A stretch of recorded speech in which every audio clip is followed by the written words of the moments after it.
Welcome to Starcanum, where we are obsessed with Star Wars Unlimited. I'm Ryan, and I'm so glad you're here because today we are talking about how to upgrade the Leia Spotlight deck from a Lawless Time. So I thought first we would go through what the deck includes originally, then I'll show you my upgraded version, and then we'll run it through a few matches on Karabast and see how it does. Now, one of the interesting things about the Leia leader is that her front and deployed side kind of do different things, right? Like a lot of leaders, the front and the back, we'll call it, are very similar. Obi-Wan gives out an experience token by spending the Force on his leader side, and when you deploy him, he gives out an experience token, but it becomes an on-attack trigger, right? But it's basically the same thing.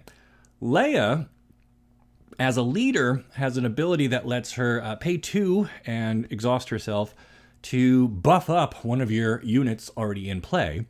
And then when you deploy her, she can give out experience tokens based on the number of different aspect symbols that you have in play. So really interesting to kind of build around this leader. And I think the Spotlight deck had some ideas, but it's kind of spread all over the place. And our goal is going to be to kind of tighten it up and really play to Leia's strengths.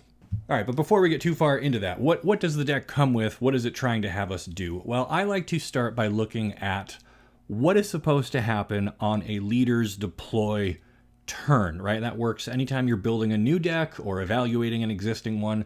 What is supposed to happen on that turn, right? So if we deploy Leia on 5 resources, she wants to see as many different aspects as possible, and she will always see her own green and white, or command and heroic. So you're getting at least 2 experience counters, and she can give those to herself or to another unit, right?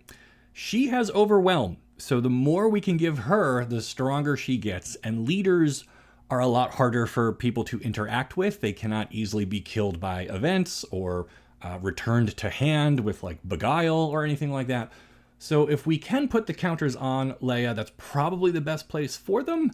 And now we just need to figure out how to generate as many different aspects as possible. So the deck includes 2 copies of Zeb, who also costs 5, and he is out of aspect for us because he needs red, but our base lets us do the epic action where we get to ignore an aspect penalty. So I think what you're supposed to do at 5 resources, use your base to play Zeb, hopefully kill or get rid of something, leave yourself a nice beefy sentinel, then deploy Leia, and she will see her own green, her own white, and Zeb's blue and red, and he's got white as well, but whatever. So that will give her 4 experience counters. So she will deploy as a 6/6 overwhelm at 5 resources, and that's actually quite good. Now, the deck does have one other way to get different aspects out there, and that is the single copy of Jyn Erso. I don't love this inclusion. Like, I get why it's here, and Jyn also has some other synergies with, like, the Rebel package that we'll tear apart in a minute. But I think if you try to play Jyn on curve, like, as your turn 1 play, you've got to use up your base epic action already, and she becomes, like, a 3/3. And she's probably going to be dead before Leia gets to deploy, so she won't be around to contribute that cunning or yellow aspect. So it's really kind of too risky. And I mean, using her later to like exhaust someone or give an experience, I mean, it can work, but I think that there are better ways to spend our base's epic action. So Jyn is one of the first cards we're actually going to cut. Now, the rest of the low drops here are interesting inclusions as well, we'll say. So the 1-cost C-3POs are pretty low impact. I think they're going to be something else that we cut, but the Han Solos are quite good. They give us 2 different aspects, so they work well with Leia. They are a rebel, so they work well with some of the other rebel cards. And the shield and the growing and stuff, they just kind of snowball and become this very dangerous threat that our opponent has to deal with. So I think we're going to be keeping the Hans for sure. Then we've got 2 copies of the Scarif Lieutenant, which is also like fine. In fact, that's going to make the cut when we do our upgrades. I'm just going to talk about units here. We got 1 copy of Bodhi Rook, which is a rare, and the deck only has a few of those, so I don't want to cut too many. Bodhi being able to make a rebel into a sentinel also kind of ties in with the rebel package, some of which will survive into the next iteration, some will not. But in terms of just being a decent 2-cost 2/4 with a neat ability, he can always just make himself a Sentinel if needed. We're going to keep that Bodhi. Then we've got 2 copies of a different C-3PO, and this one is only green. He doesn't have the heroic aspect, so he doesn't work as well with like Leia's front side or some of our event cards that look for different aspects. So this one I was kind of on the fence about, but I do end up keeping him in the final version because his ability to throw counters on other people can be quite good. The Leppy Lookouts provide a 3/1 body with a shield that's pretty durable. They put a lot of pressure on our opponent pretty early on, and they have 2 aspects. Now, they're not rebels, so we kind of miss out on some of the other synergies, but those are definitely worth keeping as well. Up in space, we've got 3 copies of the Phoenix Squadron A-Wing, a nice, solid, aggressive attacker. Again, brings in 2 symbols and keeps the rebel thing going, so that's fine. And then we've got 3 copies of R2-D2, who has 2 symbols, and can dig through our deck to find more units, which is very, very important, especially because we want to hit our Zeb on the turn that we deploy our Leia, or we might want to find like a Han Solo to play on like turn 2, along with like another 2-cost unit so we can get him growing early on. R2 is really helpful at just kind of greasing the wheels a little bit. You always love to see R2 in your opener. We're definitely keeping him. As we move up to the 3 drops, we get Cinta, who is clearly here because she's supposed to receive the experience from like C-3PO or your Scarif Lieutenant so that she becomes a Sentinel, which is fine. I don't love it, but like it does the job, right? We sometimes we just need to brick wall our opponent to stay alive long enough to get Leia out and start, trading off or start attacking more aggressively with our bigger units. Then we've got Marva.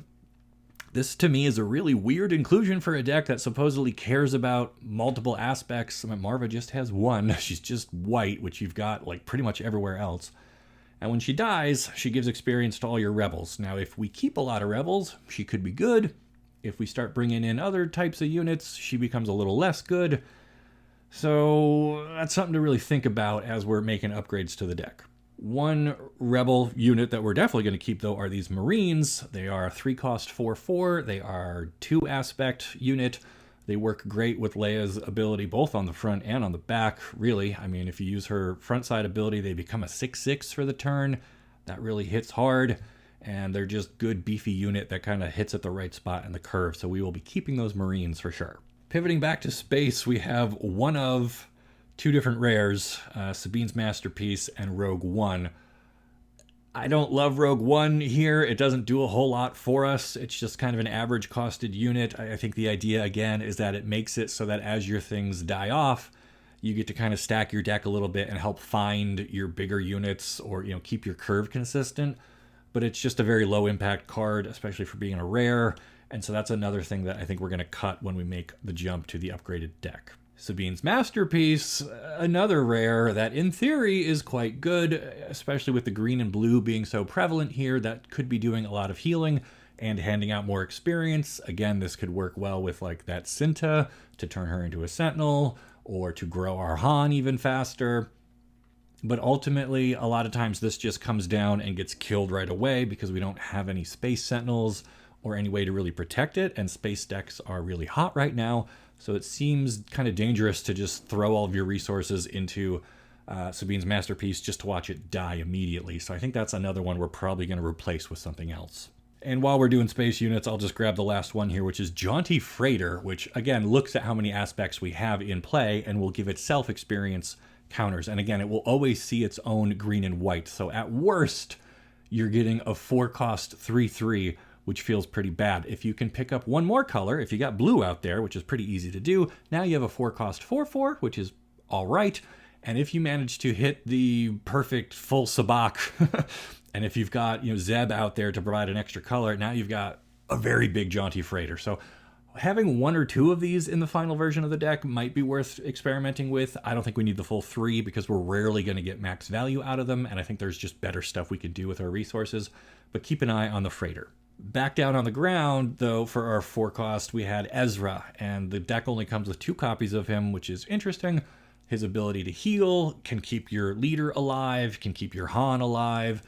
has a lot of utility, and he is deceptively strong with his raid ability on there as well. So he actually attacks for 5 as a 4-cost unit, which is a lot of pressure on the opponent while also licking the wounds of some of your other units. So I like the Ezras, and I think we'll be keeping those. Lando is a very interesting sentinel. A lot of people don't read his text and will just attack into him with a 5-power unit, or they'll, I've seen this a lot where they pay the kicker on Blue Leader and kind of swing down and try to do the ambush with the 5-power unit, only to find that it doesn't kill Lando because anything that attacks into him gets a -1 power. So he is great if you don't have your Zeb. He's the next best thing to play with your Leia because he provides the blue aspect. So he does help her hit higher numbers, and he'll protect her once she gets deployed. So I think we'll be keeping all of the Landos. And then finally, the last rare in the deck is 1 copy of Mon Mothma. And this, to me, is a very head-scratcher inclusion. I think the idea is that you build up your Leia really big, and because she has Overwhelm, then when you play Mon, you get to attack with Leia. She can't attack a base, but because she has Overwhelm, it almost doesn't matter. She can attack a unit, and any extra damage still goes to the base. And then you have the rest of your forces to just kind of mop up and try to control the board. That's the idea. I think if we had more units with Overwhelm, Mon would be a better fit. As it stands, she's just kind of a weird one-off that doesn't quite work with what I want this deck to do. So I'm going to end up replacing her, but you could make the argument for including her if you want to. And then the events. We've got putting a team together, which is mostly there to go find our Zeb or our Jin, or make sure we hit our 1 copy of Mon Mothma. And it's like a decent curve filler, and it gives us something to do and kind of just helps tie things together. And then we've got 3 copies of Common Cause, which is kind of another copy of Leia's own ability, where it just buffs something up temporarily based on your aspects in play. It's fine. It's pretty cheap at just 2 resources, but I think that we can find better ways to bolster our units, so we'll talk about that when we look at the upgrades. Then we've got 2 copies of Nothing Left to Fear. This is one of the strongest cards in the deck, I think. Giving something +2/+2 and then outright killing something else, even if it has a shield or any sort of protection. It could be hidden. It doesn't really matter. This is a really great card. Again, especially good after Leia has deployed. If she has a lot of counters on her, you make her even bigger. You get to eat something. Then you get to smash in for a ton of damage. So that is like a huge payoff for like what we're trying to do. And we're definitely keeping Nothing Left to Fear. And then the very last card in the Spotlight deck is the Leia's Disguise, an upgrade that gives something +2/+2. And if that something is Leia, you also get to throw a shield somewhere. It can go on her, it can go on somebody else. You could play this on your Cinta and turn her into a pretty beefy Sentinel. You could play it on Han to help him get big enough that he can safely attack and grow his counters. It's a pretty flexible card. Obviously, it's ideal to put it on Leia, so you also get the shield out of it, and you get the benefit of her Overwhelm. But if you need to put this on anybody else, like, it still works. So I think we'll be keeping this as well. And with all that said, I think this is a pretty good Spotlight deck. It has a plan. As we've seen, it's got like this Rebel package with Marva and the Scarif Lieutenant, and it's got kind of like an experience thing going on just in general. It tries to use the multi-aspect cards with Jin and Zeb and the base, and it just kind of is there to show what's possible. But I think we can do better. So let me pull up my upgraded version, and we'll talk about that. All right, so here is my proposed upgraded version of the Leia Spotlight deck from A Lawless Time. We are keeping the Han Solos, we're keeping the Scarif Lieutenants, we're keeping putting a team together. I mean, this first row is pretty much unchanged, although I'm going to jump around between units and upgrades this time. Don't ask me why. Nimble Prowess. This is a neat inclusion here that kind of helps to slow down some of the more aggressive strategies, or if our opponent has a big leader that we're scared of and we just want to stop them for a turn, this can exhaust somebody. It can upgrade one of our own things and let it hit a little harder, especially if we put it on our Leia. That can really add with the Overwhelm and everything. So it just seems like a good flexible card. We are keeping the Bodhi Rooks. We are keeping the C-3POs. We are adding in 2 sponsors. These just give us a little bit of restore, which I felt the deck was kind of sorely needing. I mean, we are more of an aggressive kind of build, but the ability to just kind of again, slow down some of the more aggressive decks and buy ourselves a little extra time. Now, our opponent is going to see this, and they're going to have a choice to make, right? They can either ignore it, and we just keep healing for 2, and keep 2 aspects on the board, which, works with our leader and all the other stuff that we're trying to do, or they devote a unit into killing this, in which case that's less damage on our base, and we can only take 27 before we lose. So either way, we're kind of okay with that. And to me, that's the mark of a good card, right? Like, our opponent has to deal with it, or they ignore it, and then they just suffer for the rest of the game. I like that. We're keeping Leppy Lookout, we're keeping A-Wings, we're keeping R2, we're keeping the disguises, we're keeping the Marines. Pretty straightforward. Here are some of the bigger changes, though. We are taking out those Jyn Ursos, and we're putting in 2 copies of the new Millennium Falcon, which needs yellow, but that's okay, because we can either play this one on curve using our base, and because it is in space and it has 5 health, and when it attacks, it can shrink down whatever it's attacking into, so it will take less damage in return. It is much, much more likely that the Falcon will still be around in 2 more turns when we deploy our leader, and she'll see the yellow aspect and be able to potentially get even bigger. So I like that better. We can also just play it on 5 and pay the aspect penalty and save our base for Zeb or something else later. So I think this just kind of fits into what we want to do a little better than the Jyn did, while still giving us access to another color. And it just kind of shores up the deck's biggest weakness, which was like space, right? Because like the Rogue One and the Sabine's Masterpiece just didn't really feel like a great fit at the 3 cost. So I think the Falcon will do a little better here. Then I'm adding in 2 legendaries. Now, if you don't have these, that's okay. Just do the best you can. You could probably just run more Ezra, or even like Kanan could go in this slot. But I'm trying out 2 copies of Chewbacca because, again, he grows with experience counters. He provides multiple aspects for when we deploy our leader. He's just a nice beefy unit that puts our opponent on a clock and, again, forces them to deal with him, or else he is just going to snowball out of control. And plus, like, the whole theme of this deck is, like, the rescue of Han and breaking into Jabba's palace. And, like, Chewbacca's a big part of that. So, like, you kind of have to have him in the deck, right? All right, we already said Ezra's pretty good. Even though he was not present for the rescue, he still gets a pass. I went down to 2 copies of the Jaunty Freighter, just, again, to make more room for the Falcon. We are putting in 2 copies of Haymaker. So this is our swap for the Common Cause card. This adds experience, which, again, is good. It works great with our leader. It works great with, anything, really. Just makes our stuff beefier and can knock out an opponent's unit without taking any damage back. So that felt like just a stronger inclusion.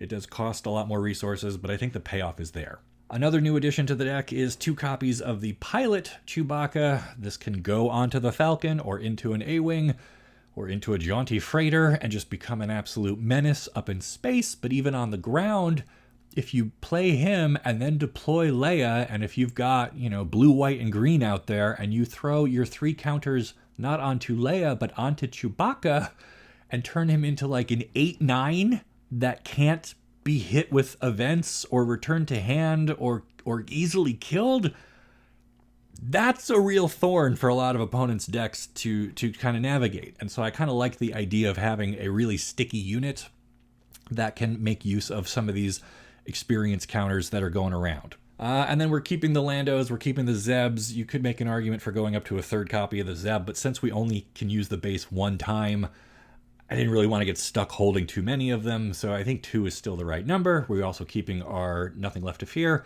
and we replaced the Mon Mothmas with 2 copies of Tantive 4.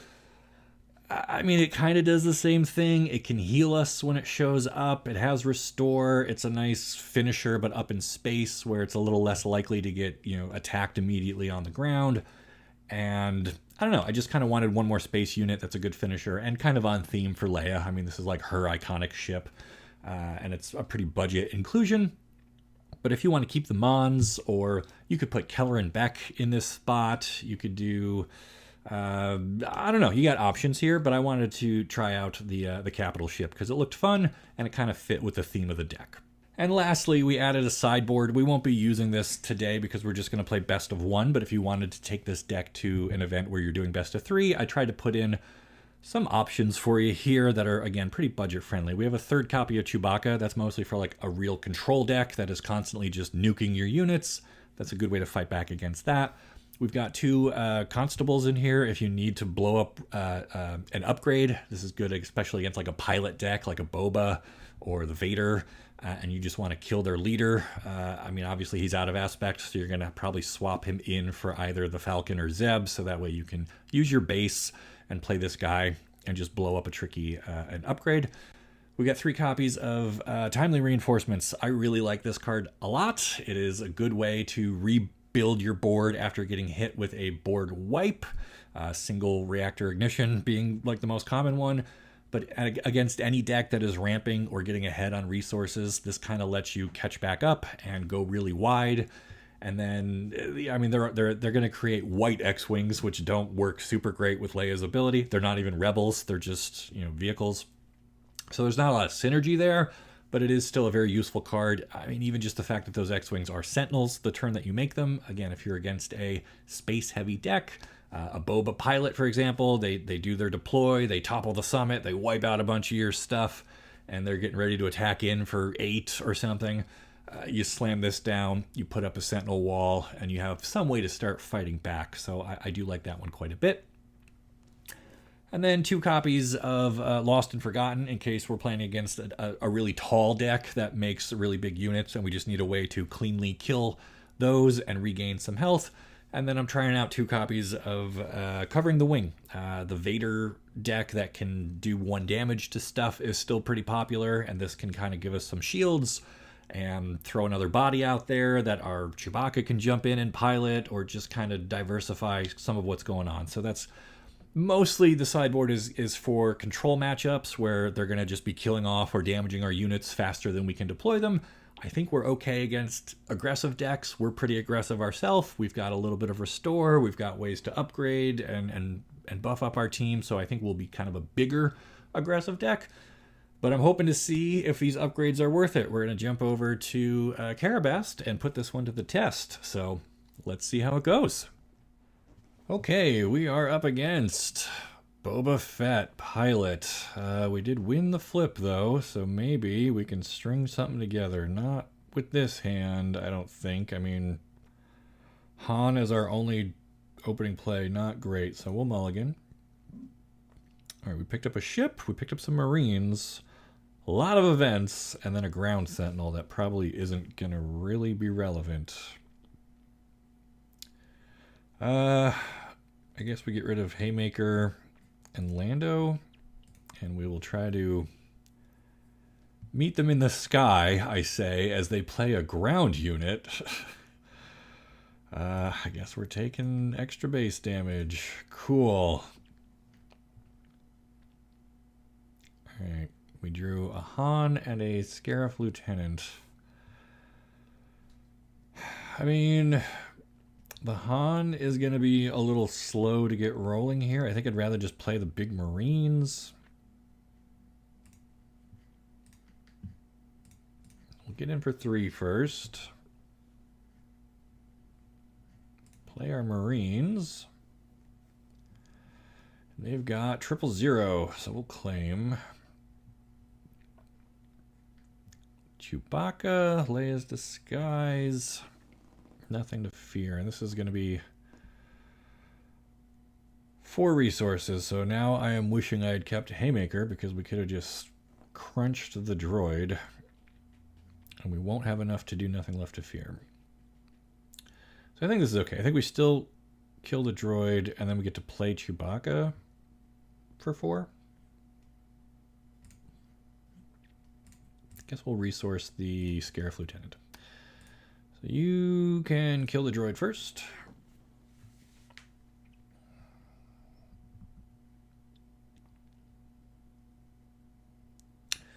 I mean, this is a pretty wild Boba deck, right? Not playing a single ship for the first 3 turns.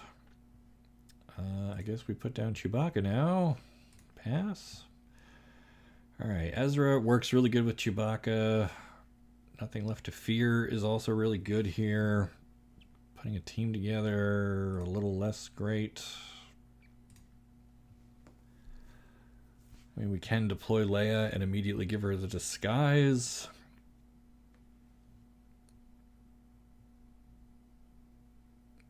And Chewbacca eating either of these guys and then healing.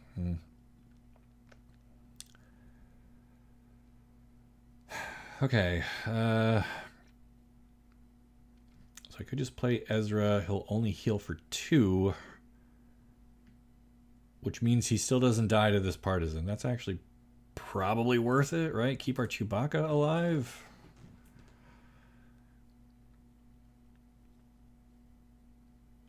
Unfortunately, our opponent got to ramp off of that defeated expendable mercenary, so now they could deploy Boba already. Craving power, eats Chewbacca. Okay, and 1 extra indirect damage. Sure, why not? I think we still go for the Leia deploy here and make her a 5/5. Opponent brings out Boba, so we'll get in on the ground for 5. And if they want to use both of these together to kill my leader, they can. They're just going to start racing base. All right, we claim. Hopefully we do find a ground sentinel, even though we already resourced 2 of them. Okay. So we can use Nothing Left to Fear to kill this guy, and then potentially kill Boba. Or Haymaker and Disguise.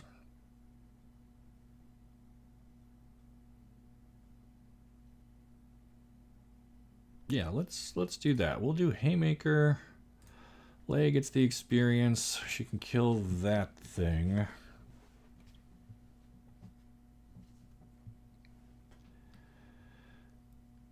Yep, and they've got a Devastator. Okay, so they get to assign 4 indirect damage. They just kill our ship and damage Ezra. Okay. Because they know Boba can then finish Ezra off unless I do this. Give Leia her disguise and give a shield to Ezra. Now, I mean, this is still 9 power. Which means we are dead the minute that attacks. And if we attack, we do 13, which is not nearly enough. So we have to claim here. And, okay, another disguise, but it is unique, so I don't think we need 2 of those. We will. Nothing Left to Fear onto Leia to destroy the Star Destroyer. All right. Hanging in there. Do they have a second one?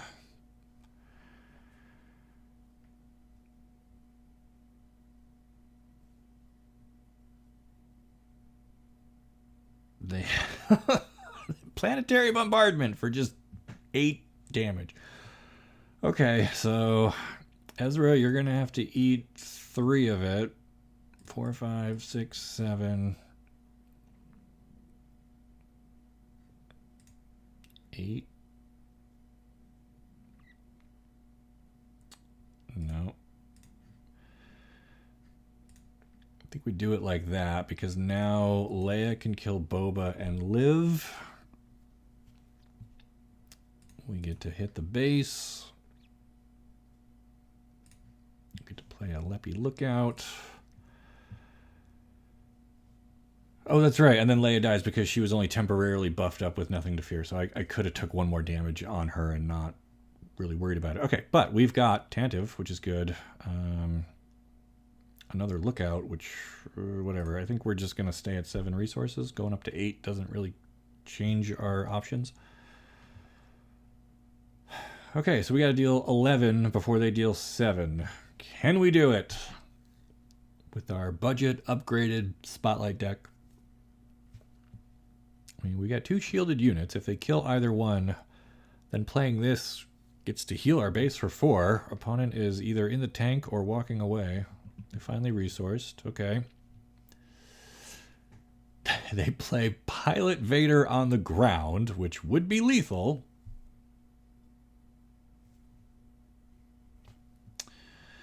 Nothing left to fear. We can hit it for 6 with Ezra.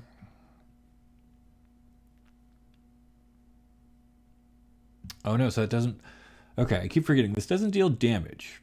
You may defeat a non-leader unit with power less than or equal. So we would still have to attack into it with both units.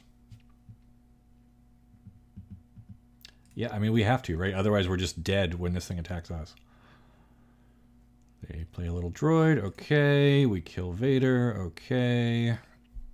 They claim. So now we play another lookout. And now we use this to kill the droid. And then we pass. All right. Okay. Nimble Prowess. Marines, I think we can drop because that gives us 8 resources. So we have the ship and the Nimble Prowess.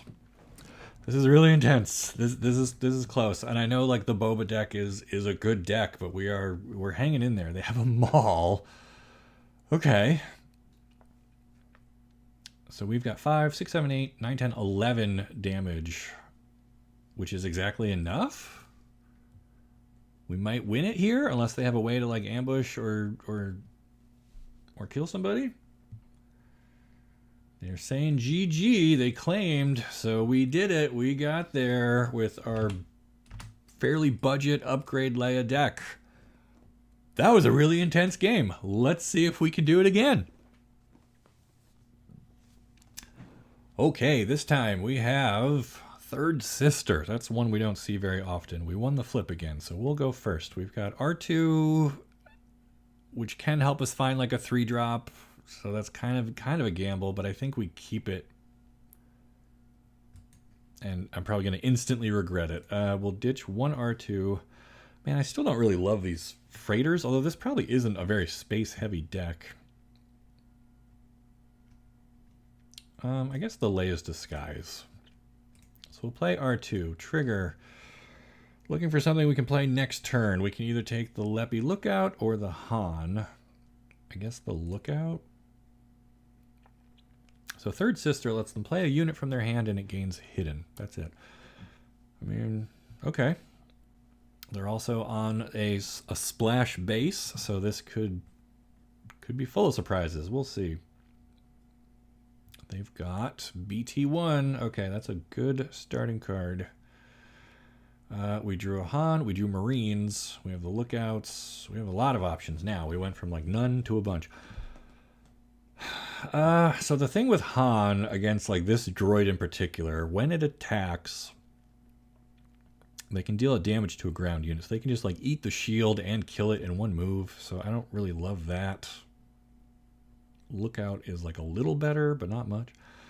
Yeah, I don't think the Han's going to really work for us here. We'll just get in for 1 right away with R2. See what they decide to do. They could... Yeah, they're just going to the base. Okay, cool. We're going to play the Marines because they're nice and big.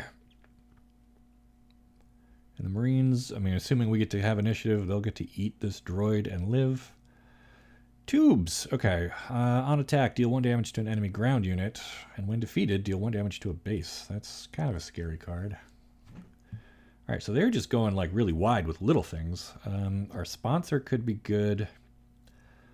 Falcon could be good. Freighter, I'm a little less impressed with. I think that's the resource.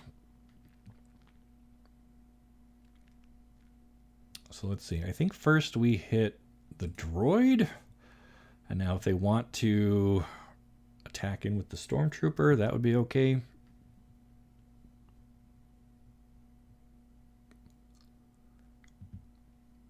And they do, but they go to the base with it. Interesting. I guess we'll put the damage, the indirect. So when this attacks, it does 1 indirect damage. Oh, and when he attacks, he does 1 damage. Okay, so that was actually probably a huge mistake. Unless we Haymaker to kill that. I mean, whatever. We'll just kill the Stormtrooper with R2.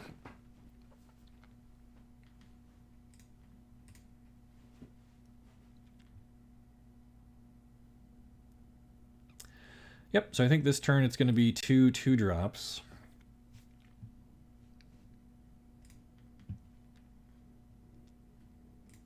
And now next turn we've got access to Zeb and a pretty big Leia, so I'm excited for that.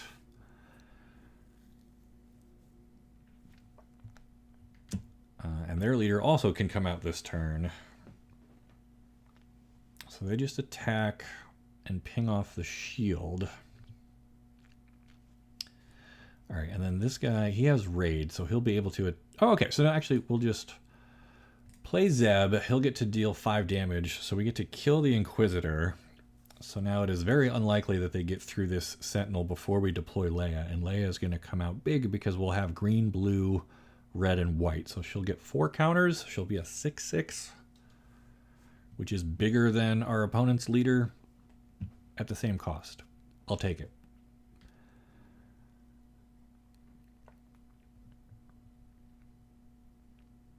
Now, we did use the base's epic action to play Zeb, which makes it a little harder to play the Falcon, but that's like still not that bad. Like, this is still worth paying 5 to play if we need to, and then putting Chewie on it to make it virtually unkillable, like, also feels pretty good.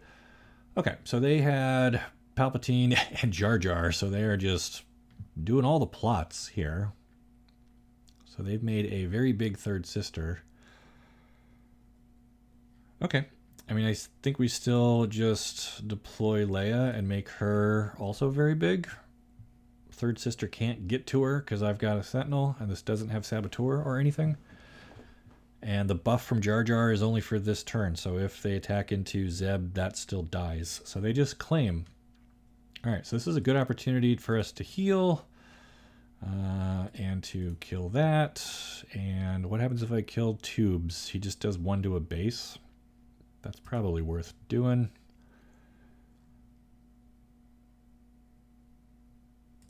Okay.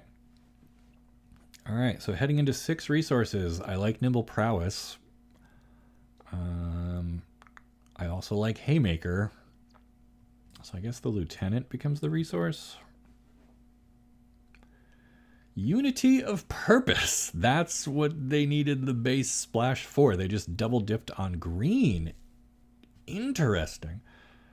Okay. Well, if I Haymaker Leia, she gets to deal 7 to third sister and kill it. And now one of these guys can trade with Zeb. And like that was their whole turn. That was all 6 resources on Unity of Purpose. So yeah. I think we just go... Actually, we can do even better. We can Nimble Prowess to exhaust the Jar Jar.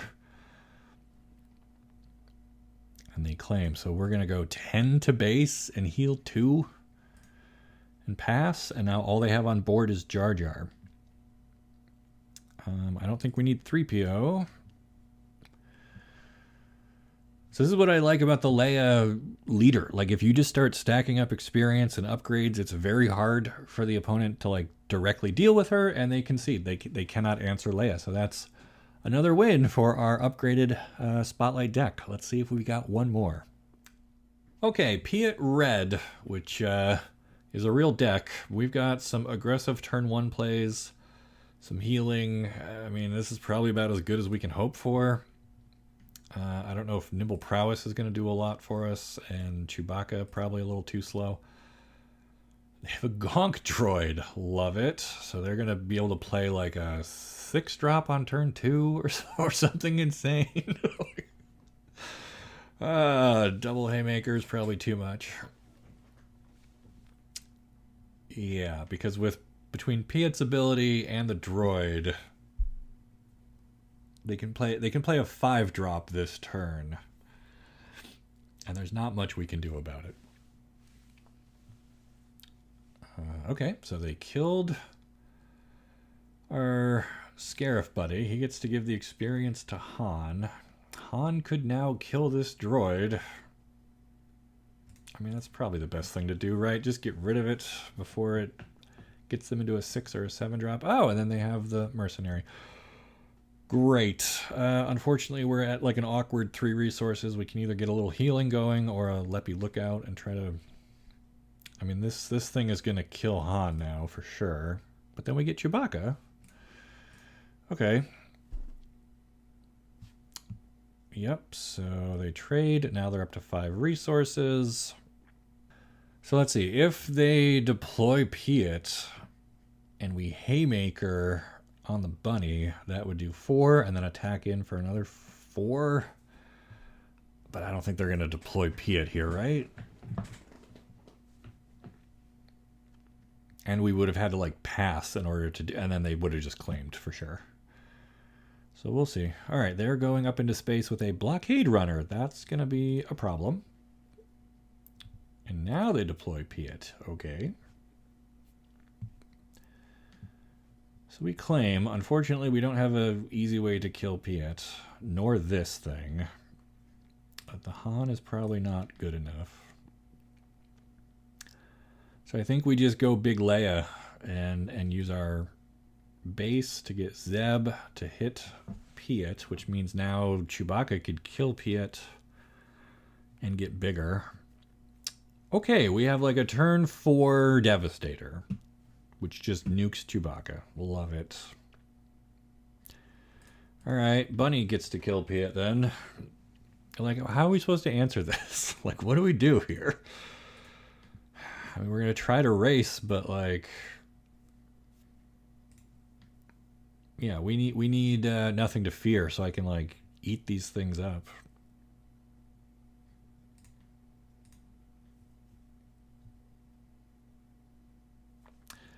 GG, they already say. Planetary bombardment. Yeah, cool. And that deals 12 indirect, and with Devastator, they get to control where it goes. So that's a board wipe. And this probably is GG, right? Like, our leader's gone, our board is gone. I can play a 3/3 freighter. Doesn't help, right? Now we're just taking a ton of damage. Yeah. Yep.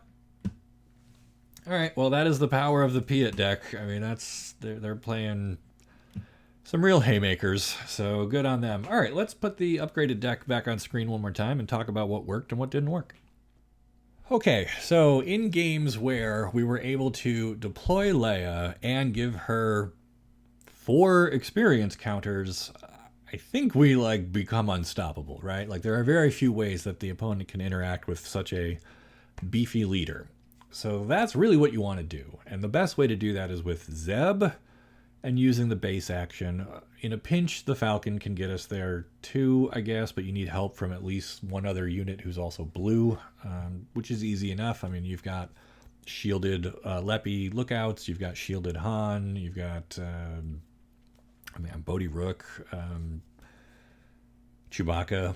So those are all like good cards, and I think like the core of this deck is still pretty strong, right? Like, we are pretty aggressive. We've got the Marines that hit really hard. Han can still grow pretty big. Where I might still make changes, like Bodhi Rook, it's just only 2 power. The 3PO, he's a 1/4. Like, it's cute that you can play him on turn 1 and then start buffing up like a Marine that you play on turn 2 or something. But there are several what I would call low impact cards still in here. And so those are the things that I would look to like find, like, is there a better 2 cost, maybe just like Gunji, like a 2/5. I mean, that's pretty good. We don't need the Force, or anything. And we've kind of moved away from a lot of the Rebel synergies, but like having something that can survive and tank indirect damage off of a Boba Fett, or, something that can survive a hit and live and still provide those aspects that Leia needs to see or Zeb needs to see. I think probably going for a 3rd Zeb in here might be wise, and maybe we can even take out the putting a team together event. Like, I almost never found time to play that. There are a lot of very fast decks out there that will just hit you so hard and so fast, and you need to be ready for them, and you don't really have a lot of time to be doing dirtily events. So that's something I would probably look at as well. You could put in the 3-cost Obi-Wan in here if you want another Sentinel. You could put in Typho in here and just kind of build up a wall of these guys and hide behind those until Leia comes out and puts her disguise on, and just use her as your win condition. That might work okay. Jaunty freighters, like, again, I never really felt like, yeah, I want to spend 4 resources on a 3/3 or a 4/4 that doesn't affect the board when it comes into play. Those should probably be like blue leader. So we have ambush and we have, some aggression and can, remove things from the board before they kill us, right? But like, if you don't have blue leaders, then and same with like the 7-drop Tantive 4. Like, there was a couple games where we were holding it and we were like, okay, we're at 7-8 resources. This, we can play it, we can restore, we can if we need it. But like, that point, we just kind of wanted to keep attacking with our ground forces and supporting those. So maybe the Mon Mothma is the right choice, or maybe Keller and Beck, so that you can rebuild after getting hit with a Topple the Summit or a planetary bombardment or what have you.